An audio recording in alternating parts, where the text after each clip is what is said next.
बेंगलुरु के लालबाग में बहुप्रतीक्षित आम मेला दूर दूर से आम प्रेमियों को आकर्षित कर रहा है। ये मेला राज्य भर से विभिन्न प्रकार के आमों के लिए वन स्टॉप शॉप है। ये मेला खासतौर से यूरोप और अन्य देशों के आम निर्यातकों के लिए एक पड़ाव भी प्रदान करता है।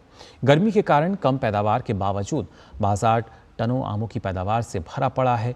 फलों का राजा आम 10 जून तक बेंगलुरु फल बाजार पर राज करेगा, जिसमें प्रमुख आकर्षणों में से एक है जीआई टैग का करी इरशाद आम पहली बार बाजार में अपने मिठास से कदम जमा रहा है। बंगनपल्ली, मलिका, केसर, बादामी, रसपुरी, दशहरी, तोतापुरी, रासलू, काला पहाड़, शुगर बेबी, ये सब यहाँ लाल बाग के आम मेले में हैं। कर्नाटक एक प्रमुख आम उत्पादक राज्य होने के नाते इस बार कम फसल के बावजूद काफी अच्छी तादाद में आम बाजार में बिक रहा है। This is a festival like in Karnataka. Every year we make this event very successful with the involvement of FEOs and also farmers. The consumers here wait for the melas happening here. They will wait and they get lot of assorted varieties here. Around 15 varieties, 17, 18 varieties are also available.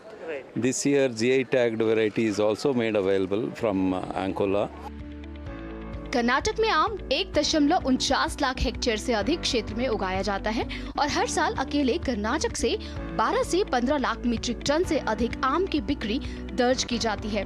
इसके अलावा यहाँ के आम Europe तक निर्यात किए जाते हैं। बादामी और मलिका विदेशों में सबसे पसंदीदा आम की किस्में हैं। Bangalore people are very happy to come to the Mango Mela. They will be waiting every season when Mango Mela will be started. We will be getting continuous calls before starting the Mela. They will be inquiring about the dates. So they are very happy. They will be enjoying 15 to 18 varieties they can taste here. Nowhere else they can get this. Then one more advantage is directly farmers are selling here. That is the advantage. So both consumer and supplier will be benefited.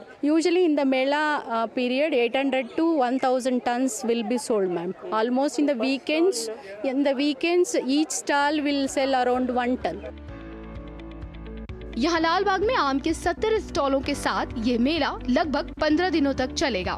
बता दें कि आम की दरें mango marketing board द्वारा उचित रूप से तय की जाती हैं। यही एक कारण है कि आम खरीदने के लिए पूरे भारत से आम प्रेमी यहाँ आम मेले में आते हैं।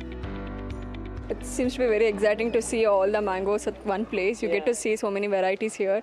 So it's good to see the varieties and buy upon tasting. So we get that leisure to taste as well before buying. So we are exploring now. It feels great to be here and there is a lot of variety available and the sellers are very educating towards the mangoes. They let you know how it's grown, how are the taste, how they differ. So it's good. You can select with so many varieties.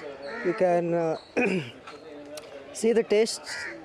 You can buy whichever you like. यहाँ पे क्या है कि different varieties के across from Karnataka or even from Pune itself, there are different varieties of mangoes in one place. तो ये इसलिए जो है हम आज लाल बाग आए हैं so that कि अलग अलग varieties के mango हम यहाँ से निकाल सकें।